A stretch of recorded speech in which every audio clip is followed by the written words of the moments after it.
नमस्कार दोस्तों। पुराने समय में एक बड़ा ही सुंदर राज्य था। उस राज्य का राजा बड़ा ही उदार और धर्मात्मा व प्रजा को प्रेम करने वाला था। वह अपनी प्रजा के सुख के लिए एक से बढ़कर एक राज्य व्यवस्था करवाता और उनकी सुरक्षा के लिए कड़े से कड़े कानून बनाता। उसने अपने राज्य में एक नया कानून प्रचलित किया कि उन्मुख अपराध करने के लिए अपराधी को देश निकाले की सजा दी जाएगी। कानून तोड़ने वाले बहुत से दुष्ट लोगों को राज्य से बाहर निकाला गया।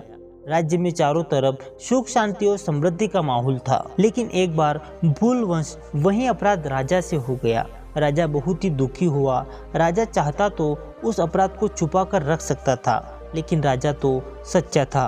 अगले ही दिन बड़े दुखी मन से वह राज दरबार में उपस्थित हुआ और सभी के सामने अपना अपराध कह सुनाया। राजा ने कड़े शब्दों में आदेश दिया कि मैं अपराधी हूँ और मुझे इस अपराध की सजा भी मिलनी चाहिए। दरबार में उपस्थित सभी सभापति इतने धर्मात्मा राजा को राज्य से निर्वासित नहीं करना चाहते थे, लेकिन राजा अपनी बात पर अड़ा रहा। उसने स्पष्ट शब्दों में कहा, जब राज्य के कानून को मैं ही नहीं मानूंगा तो प्रजा उसका किस प्रकार पालन करेगी। इसीलिए मुझे देश निकाला होना ही चाहिए।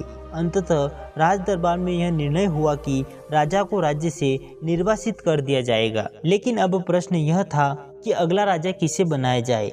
उस राज्य के प्रजा में से ही किसी योग्य व्यक्ति को ढूंढकर राज्य का राजा बनाने की प्रथा प्रचलित थी। जब तक नया राजा ना चुन लिया जाए तब तक उस पुराने राजा को ही कार्यभार संभालने के लिए विवश किया गया और यह बात उस राजा को मजबूरन माननी पड़ी। उस जमाने में आज की तरह वोट डालकर चुनाव नहीं होता था।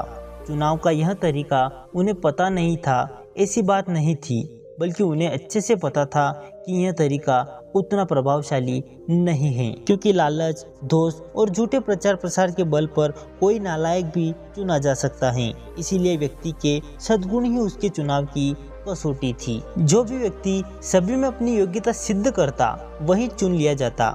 जितना उस राज्य का राजा धर्मात्मा था, उतना ही उस राज्य का प्रधानमंत्री भी बुद्धिमान था। उसने नए राजा के चुनाव के लिए एक दिन निश्चित किया और पूरे राज्य में ये घोषणा करवा दी कि इस निश्चित दिन को सुबह 10 बजे राजमहल में आकर महाराज से सबसे पहले जो मिलेगा उसे ही राजा बना दिया जाएगा। राजमहल एक पथरीली पहाड़ी पर मुख्य शहर से लगभग 2 मील की दूरी पर स्थित था, लेकिन उसके सभी द्वार खोल दिए गए थे। महल में जाने के लिए कोई भी रोक टोक नहीं थी। राजा के बैठने की जगह भी खुले में ही थी और यह घोषणा के दौरान सभी को चिल्ला चिल्ला कर बता दिया गया था। राजा के चुनाव से 2 दिन पहले प्रधानमंत्री ने पूरा शहर खाली करवाया और उसे अच्छी तरह से सजाया। सभी प्रकार के आराम और भोग विलास की वस्तुएं पूरे शहर में जगह जगह रखवा दी और उन्हें लेने की सभी को पूर्णतः छूट थी। किसी से भी किसी भी प्रकार की कीमत वसूलनी नहीं थी। सब कुछ मुफ्त में था।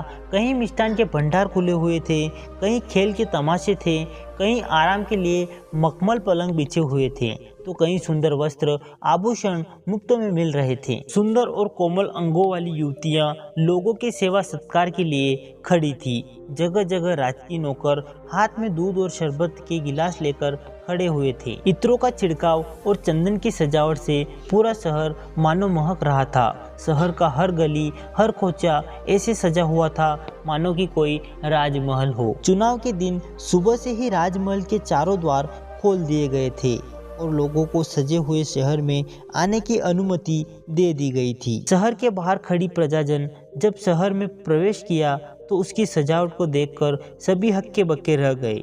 मुफ्त के शरबत और दूध को हर कोई पीने लगा।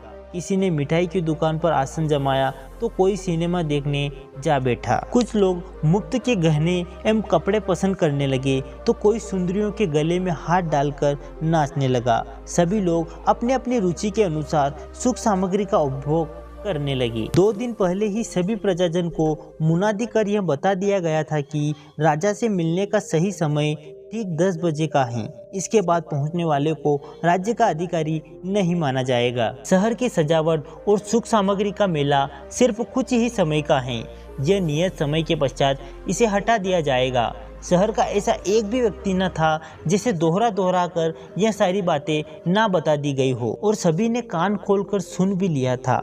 लेकिन शहर की सजावट और मुक्त की सुख शांति की सामग्री ने सभी का मन मोह लिया था। किसी का भी उन्हें छोड़ने का मन नहीं कर रहा था। राज मिलने की बात को लोग उपेक्षा की दृष्टि से देखने लगे। कुछ यह सोच रहे थे कि दूसरे को चलने दो, मैं भागकर उनसे पहले पहुंच जाऊंगा। कुछ लोगों का विचार था कि सामने की चीजों को ले लो, अगर राज्य न मिला तो यह भी हाथ से चला जाएगा। कुछ तो राज्य मिलने की बात का मजाक उड़ाने लगे। यह गप तो इसीलिए उड़ाई गई है ताकि हम यहाँ मिल रहे सुख भोग की वस्तुओं का आनंद न उठा सकें। पूरी भीड़ में से एक दो ने ही हिम्मत की और शहर से निकलकर राजमहल की ओर चले। लेकिन थोड़ी दूर चलने पर ही महल के पथरीले रास्ते, पहाड़ी की ऊंचाई और शहर की सुंदरता ने उनका मन बदल दिया और वह उल्टे पांव शहर वापस चले आए। सारा नगर सुख भोग के संसाधनों में पूर्णतः डूब चुका था। किसी को भी समय का ख्याल न रहा। 10 बज चुके थे, लेकिन हजारों प्रजाजनों में से कोई भी राजमहल न पहुंच सका। बेचारा राजा दरबार लगाए हुए अकेला ही बैठा रहा।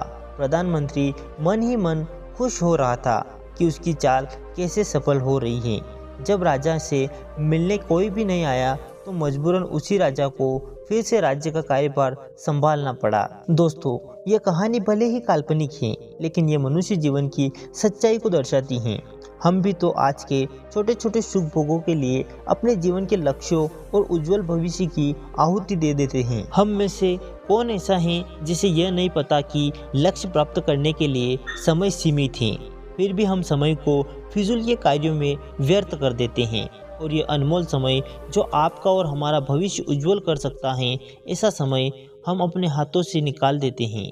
और एक बार समय निकल जाने के बाद पूरी जिंदगी पछतावे के सिवा हमें और कुछ नहीं मिलता है। ऐसे ही प्रत्येक विद्यार्थी को यह पता है कि उसे इस परीक्षा को पास करने के लिए एक नियत समय मिला हुआ है, लेकिन वह फिर भी अपने आप को यह झांसा देता रहता है कि मैं तो परीक्षा से पूर्व ही 1 महीने में दिन रात पढ़कर पूरे साल पढ़ने वाले विद्यार्थियों को पीछे छोड़ दूंगा और उनसे आगे निकल जाऊंगा। लेकिन हाँ, यह एकमात्र मिथ है जिससे हम आज के काम को कल पर टालते रहते हैं और समय निकल जाता है और हमें अंत में इसका परिणाम भुगतना ही पड़ता है। आखिर हम सब कुछ जानते हुए भी बार बार यह गलती इसलिए करते हैं क्योंकि हमारा खुद पर ही नियंत्रण नहीं है। और यह नियंत्रण इसलिए नहीं है क्योंकि हमें कभी इस विषय पर गंभीरता के साथ अपनी आदतों को नियंत्रित करने का प्रयास ही नहीं किया।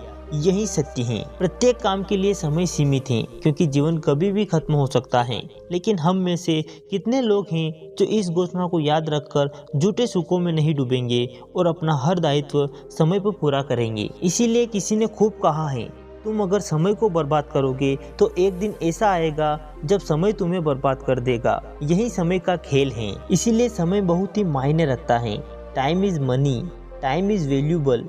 यह घूम कर नहीं आता है, तो जरूरी है कि इसे बर्बाद मत करिए। उम्मीद करते हैं दोस्तों यह वीडियो आपको बहुत ही पसंद आया होगा। अगर वीडियो पसंद आया हो तो वीडियो को एक लाइक ज़रूर कर दें। साथ ही चैनल पर नए हो तो चैनल को सब्सक्राइब करना ना भूलें।